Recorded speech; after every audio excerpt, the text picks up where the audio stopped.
Hello, ladies and gentlemen. Welcome back to another episode here on African Confessions. The following story that you're going to be listening to, it comes from a translation of a message that I received. The translation, it reads like this. People always say that I am the villain, but they don't know what I've been through, the challenges, the struggles. All that they can do is to type on their phones, judging someone that they do not even know. They judge me without understanding their sacrifices that I have had to make because they do not see the bigger picture. Like my mother, this is my own story and I just want to set the record straight. My name is Leonard, not his real name. I am not a bad person. Yeah, there are people that are going to try to paint me as someone who is some kind of a monster, but they do not understand me. They do not even know that I am someone that has a good heart. I have been trying to assist those that are poor by giving out money, even to local churches. I do give out donations, even though I am not an active Christian currently, but I try as much as I can to tell my local pastor to use the money that I give to him wisely by taking care of the poor and taking care of the orphans, because God, he said that he is the father of the fatherless. That is why I give even the homeless money whenever I meet them. So everyone, since I am someone who has a lot of money, they just expect a lot of money from me. They expect that when they know me, they're just going to sit back and I will give them money without working. But I also work. I do work really hard. Sometimes I can work from early morning, only rest for a couple of hours and continue working throughout the night, because I am in the business of export and importation of raw materials from South Africa in between the two countries. So I was not raised by a lazy woman. It is just that my mom, she could not see beyond the ceiling. She just thought that all that we had to do was at least to be happy that we were going to bed, not on a hungry stomach. But I felt that I deserved more. That was when I went to a Sangoma in Mbare. This was the man whom I had been told that he was the best of the best. So he was part of a Kulewankulu club, and this man, he was from Malawi. When I was told that this man could assist me, I said, let me try. So this was not a decision that I made lightly, mind you. It took me days upon days thinking about it. I had tried everything. First, business, investments, trying everything, but nothing seemed to be working in our economy. I was drowning in poverty. So I had to find a way out. People, they will blame me for what happened to my mother, but they have no idea what I had to go through, how much I tried to convince that woman to go with me, because that is what that Sangoma had told me. The witch doctor had said, you can bring your mother here. All that you have to do is you sleeping with your mother only once. When you sleep together, it is a taboo, yes, I know, but it is going to give you great wealth. Convince her to bring her to my shrine. He even gave me some charms that I was supposed to use to place underneath my tongue when I'll be speaking with my mother, so that I can convince her, so that she can go with me to that traditional healer, and then I can sleep with my mother in front of the traditional healer, and then we can be able to make magic money. My mom totally refused, and she said that I was not even supposed to go to a witch doctor in the first place.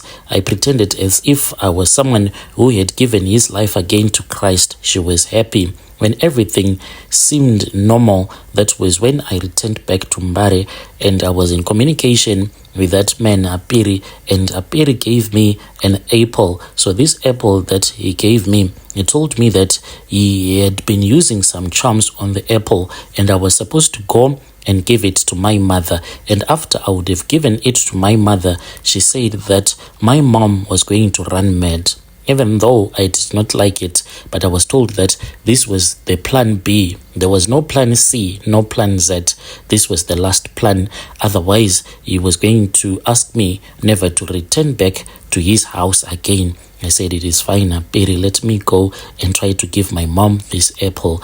When I returned back home, I bought some other foodstuff for my mom. I gave her, including the apple, and made sure that indeed she ate that apple.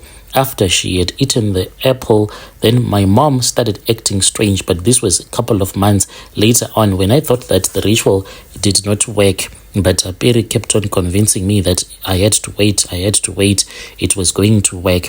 My mom then started acting strange. She would just stare into the space, mumbling things that I could not even understand. I thought that maybe she was tired, that she would be fine after some rest, but as days went by, she got so worse. She started wandering the streets, muttering nonsense, clutching her head as if something was clawing at her mind. She would be seen in Highfields, then Warren Park, then Mare, each and every time. She was now acting like a mad woman. Like sometimes people who would see her, she would be chasing after something that only her could see. But I knew what was happening. She was searching for money so that she can give me the money. So I am using my mom's blood and sweat. When my mom is walking around, that is when I am making money in my business. When my mom is resting, the companies that I do work with, that I do business with, that are in South Africa mainly, then they stop processing my orders. But the moment that my mom gets up and start walking, like when she is running in that month, I know that I'll make a lot of money. Like currently, if I tell you that I have orders upon orders that are still waiting, that are there in South Africa, a lot of money that I am going to be making out of those orders, it is because my mom has not been resting. As you can see that now it is very hot. So as she is running, the more that she will be sweating, the more the money that I will be making, the more the customers that I will be getting. Yes, there were people that started talking because after my mom had started to go mad, then everyone was surprised. I just moved out of the area where we were staying in Hopley, and then I started staying here in the suburbs. So people, they really started talking about me, but I don't even care. Sometimes I do stumble upon my mom. Sometimes I see her in Glenora. She might be even sleeping in the bushes or in Avondale. She loves that place because she can get a lot of free food from the rubbish bins. I usually go there and I see her. I have been forbidden by Apiri to assist her. No matter what, Apiri told me that even if I would see my mother being attacked and being eaten by a lion, I am supposed to take a packet of salt so that I can sprinkle the salt on her lifeless body so that the lion can even enjoy eating her up even more. So this is my own story, Brother Nashi, a story of how I chose to sacrifice my mother using an apple that I gave to her that had been bewitched by Apiri, the man who assisted me. Apiri is now old. I since have visited him, and he told me that when I feel like I do not want my mom to run mad anymore, I should return back to him so that we can reverse the curse that he placed upon my mother. I asked him about the consequences. He then said that you are not going to be as rich as you are. You will be someone who is okay. You won't go to bed hungry. Go to bed hungry.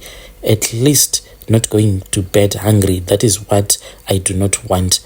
I love the life that I am living right now. Even if it means that my mother will die as a mad woman, I do not care as for now.